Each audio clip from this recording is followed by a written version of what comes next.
we're talking about listening. Okay. Again. Absolutely. I got a bunch of tips for IELTS listening, but I think are we going to hear from our audience first? Yeah? All right. Cool. Yes. So we have a quiz for the audience this time. You will have 5 minutes to transfer your answers from the question paper to the answer paper.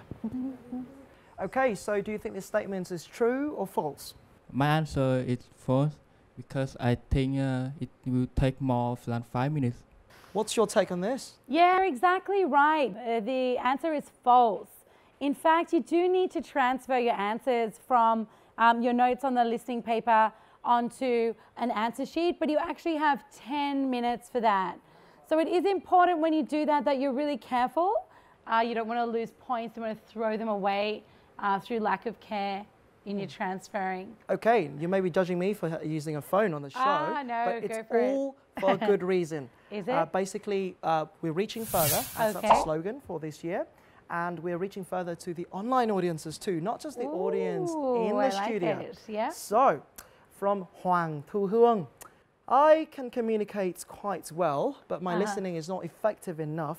How do I improve my listening? Sure, so I'm going to revisit something that I've probably said before on this show because it's just the basic advice that we need to give. Number one, have a realistic expectation, developing reading and listening skills, developing the productive skills as well. It's a long game. Can't expect things to happen overnight unless you're some kind of linguistic prodigy, and I've met a couple of those in my time. But for most of us humans, it's a long game. So consistent effort over a long period of time to reach the proficiency level I need to be able to study abroad and be successful at uni or to get my dream job here in Vietnam, for example.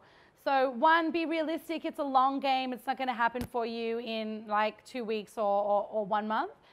Number two, for what you've mentioned specifically in this question, it's all about what we call the extensive listening or exposing yourself to loads and loads and loads and loads of things that you listen to in English, a range of accents, a range of text types as well. So again, you've got your songs on YouTube, you've got your podcasts, you've got movies, you've got your Netflix. We get that in Vietnam now. So basically every day commit to listening to something that's not too difficult for you. If you choose things that are too hard, it's going to tank your motivation and you're going to feel sad for yourself and you're not going to want to do it.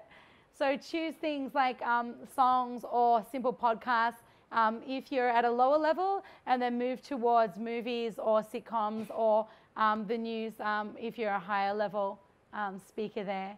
But again, it's about consistency, about daily exposure, about variety, and about being aware it's a long game to get excellent at a second language. Okay, thank you for your insightful tips. You're welcome.